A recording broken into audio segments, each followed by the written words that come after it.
Bienvenido al canal del Congreso de la Ciudad de México. Cuéntenos, ¿hacía falta esta herramienta legal? Bueno, hay que recordar que la figura de la extinción de dominio sirve, como ya lo comentaron, para recuperar los recursos económicos que se generan en ciertos delitos que son de alto impacto, como delincuencia organizada, ahora corrupción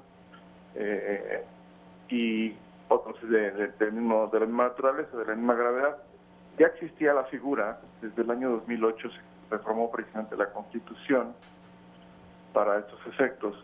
Sin embargo, la reforma constitucional del 2008 y la ley que entonces se crea, pues tenían algunas limitantes que hacían que la figura pues prácticamente no se pudiese aplicar correctamente, dada la problemática que México tiene de crimen organizado y de recursos que se generan pues desafortunadamente con las actividades criminales. Sí. Entonces, ahora el nuevo régimen, que nace precisamente de una reforma constitucional, ya se va a, digamos, a depurar, se va a perfeccionar, y es lo que justamente se aprobó en el Senado, ya una nueva ley que además va a ser de aplicación tanto para la federación como para las entidades federativas. Recordemos que cada estado tiene su propia ley.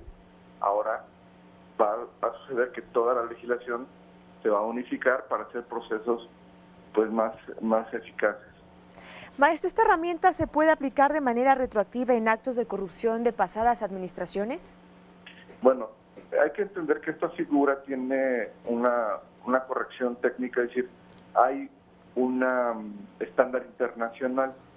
En el estándar internacional sí, por favor, sí se aplica de manera retrospectiva o retroactiva, y además es imprescriptible.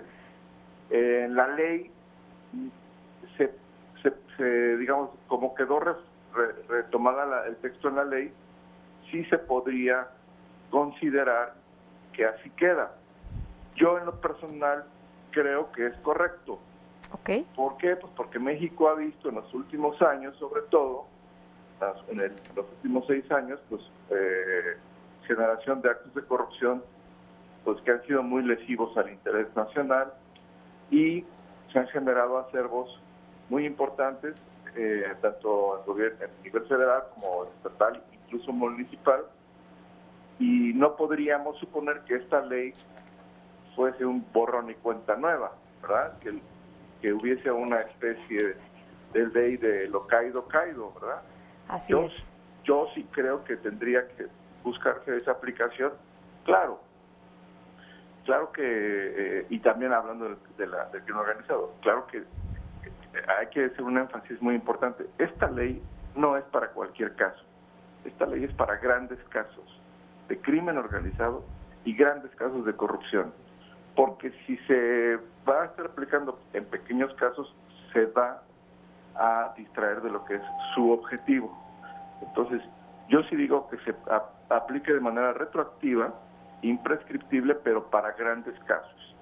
Y entonces la responsabilidad recae en las fiscalías de hacer estos procedimientos con toda seriedad. Ok. Maestro, muy buenos días. Lo saluda Alejandro Alfaro. ¿Qué tal, Alejandro? Buenos días. Maestro, hablaba que este tipo de ley es para grandes casos tanto de crimen como de corrupción. ¿Qué está pasando entonces, por ejemplo, ahora con este anuncio que se hace de que es prácticamente intocable esta casa de Emilio Lozoya, que fue hasta cateada ya por autoridades? No conozco por qué alguien hubiese opinado eso.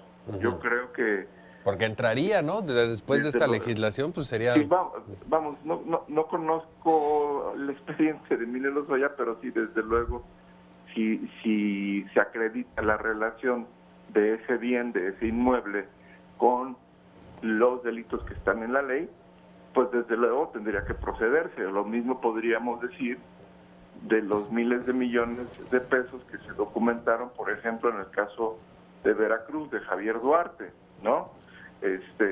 Si yo no estoy de acuerdo en que se quiera dar un borrón y cuenta nueva, pero sí insisto que es una enorme responsabilidad el usar esta ley solamente en casos de importancia, de trascendencia, porque esta ley no fue creada y no fue impulsada para hacer una cacería de brujas. Eso Sí, también claro. hay que decir.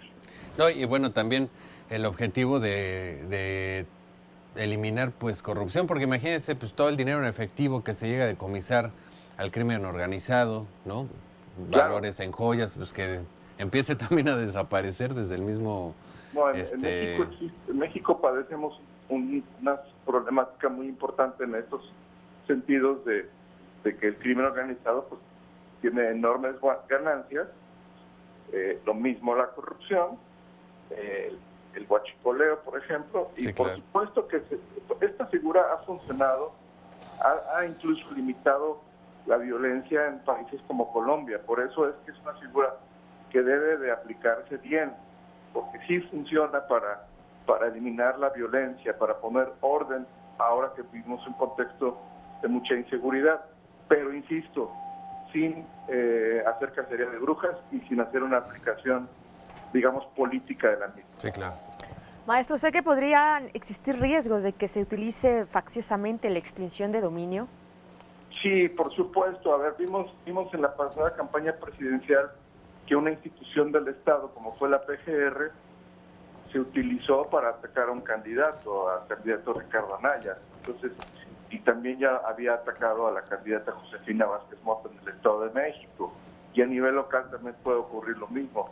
Por eso es que esta ley tiene que ir acompañada de una enorme responsabilidad de visión de Estado y de una vigilancia y una transparencia en su ejercicio. Por eso es que se obliga a las fiscalías a dar informes al Poder Legislativo, tanto a nivel federal como estatal, pues para que no se generen estos excesos que pues, por supuesto son reprobables también. Son incluso una forma de corrupción. Muy bien. Maestro, ¿qué se podría mejorar? Bueno, desde luego hay muchísimo que mejorar porque en México no hemos tenido éxito en recuperación de activos. Ha sido cantidades muy insignificantes las que se le han recuperado al crimen organizado. Entonces, de entrada, las fiscalías deben de tener ministerios públicos, agentes del Ministerio Público especializados, técnicas de investigación especializadas como se tienen en otros países, cooperación entre instituciones, transparencia, rendición de cuentas y que todo esto lleve a procesos eficaces y que el dinero que se recupere, como pasa en otros países, se aplique en inversión de seguridad de las instituciones de seguridad y justicia, policías, que es lo que se hace, insisto, en otros países. Yo digo que hay un correlato que a mayor dinero sucio, mayor cantidad de muertos. O sea, hay una relación directa entre muertes violentas, homicidios dolosos y el dinero que está en juego, porque estos grupos criminales pues disputan justamente el poder económico. Entonces, de ahí la importancia de esta figura y que se entienda su característica. Esto incluso empieza porque el propio Poder Judicial entienda cómo es que se tiene que aplicar, porque desafortunadamente muchos jueces no la conocen.